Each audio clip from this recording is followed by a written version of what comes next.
বিচ্ছিন্ন কিছু সংঘর্ষ ছাড়া শান্তিপূর্ণভাবেই শেষ হয়েছে দ্বিতীয় ধাপের উপজেলা নির্বাচনের ভোট গ্রহণ।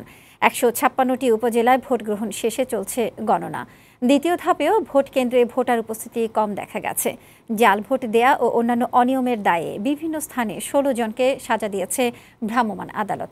এদিকে কক্সবাজারের ঈদগাঁওয়ে ২ চেয়ারম্যান প্রার্থীর সমর্থকদের মধ্যে সংঘর্ষে একজন নিহত হয়েছে। সংবাদদাতাদের পাঠানো তথ্য ছবি নিয়ে আরও জানাচ্ছেন ফাহিম মোনায়েম। ষষ্ঠ উপজেলা পরিষদ নির্বাচনের দ্বিতীয় ধাপে দেশের ১৫৬টি উপজেলার বেশিরভাগ জায়গায় শান্তিপূর্ণভাবে শেষ হয়েছে ভোট গ্রহণ। কয়েকটি জায়গায় সংঘর্ষ ও অনিয়মের দায়ে জেল জরিমানা করার খবর পাওয়া গেছে। এবারে ২৪ উপজেলায় ভোট হয়েছে ইভিএমে, বাকিগুলোতে ব্যালট পেপারে। এদিন পার্বত্য বান্দরবানের লামা ও নাইক্ষ্যংছড়ি উপজেলা পরিষদ নির্বাচনে ৬৭টি কেন্দ্রে ভোট হয়। নিরাপত্তা বাহিনীর সদস্যদের কড়া প্রহরায় ভোটারদের লাইনে দাঁড়িয়ে ভোট দিতে দেখা গেছে। গাজীপুরে ভোট হয়েছে ২টি উপজেলায়। শ্রীপুর উপজেলায় ভোটকেন্দ্র দখলের অভিযোগে একজনকে ৩ দিনের জেল ও ইন্দ্রপুর কেন্দ্রে জাল ভোটে সহযোগিতা করায় প্রিজাইডিং অফিসার প্রত্যাহার ও সহকারী প্রিজাইডিং অফিসারকে মারধর করায় একজনকে ৭ দিনের কারাদণ্ড দিয়েছে ভ্রাম্যমাণ আদালত। শান্তিপূর্ণ পরিবেশে ভোট হয়েছে বরিশালের হিজলা ও মুলাদিতে।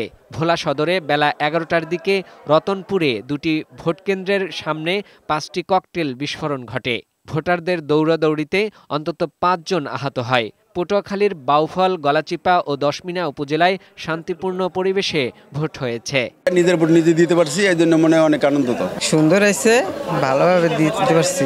আমার ইচ্ছা, আমার যার হয়েছে আমি তারাই দিছি, কেউ বলে নাই। আসার সময় কোনো সমস্যা হয় না ইনশাআল্লাহ। পঞ্চগড়ের বোদা ও দেবীগঞ্জ উপজেলায় দ্বিতীয় ধাপের ভোট গ্রহণ শুরুর দিকে ভোটার উপস্থিতি কিছুটা কম থাকলেও পরে বাড়তে থাকে।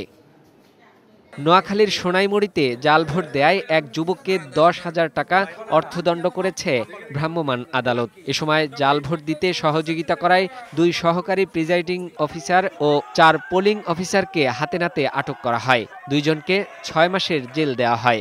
নানা অনিয়মের অভিযোগে চাটখিল উপজেলা পরিষদ নির্বাচনে ভোট বর্জন করেছে আনারস প্রতীকের চেয়ারম্যান প্রার্থী।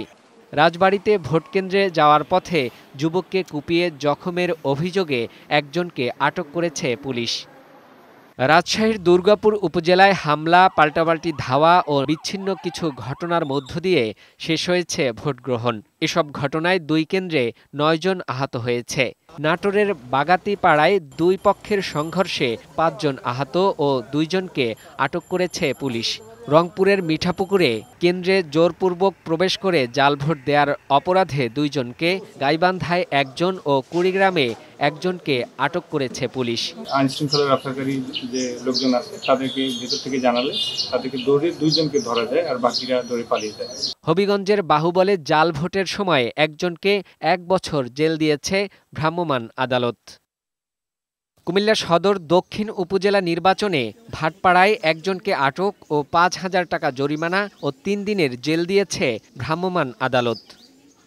কক্সবাজারের ঈদগাঁও উপজেলা নির্বাচনে ২ প্রার্থীর সমর্থকদের তর্ক-বিতর্কের এক পর্যায়ে ছুরিকাঘাতে সবুর নামে একজনের মৃত্যু হয়। আরও কয়েকটি কেন্দ্রে সংঘর্ষে ৩ জন আহত হয়েছে। শরীয়তপুরের জাজিরায় ভোটের অনিয়মের ভিডিও ধারণ করায় হামলা করেছে চেয়ারম্যান প্রার্থী ইদ্রিসের সমর্থকরা। এতে ৫ সাংবাদিকসহ ১০ জন আহত হয়েছে। আহতদের জাজিরা উপজেলা স্বাস্থ্য কমপ্লেক্সে চিকিৎসা দেওয়া হয়েছে। ফাহিম মোনায়েম, বৈশাখী সংবাদ।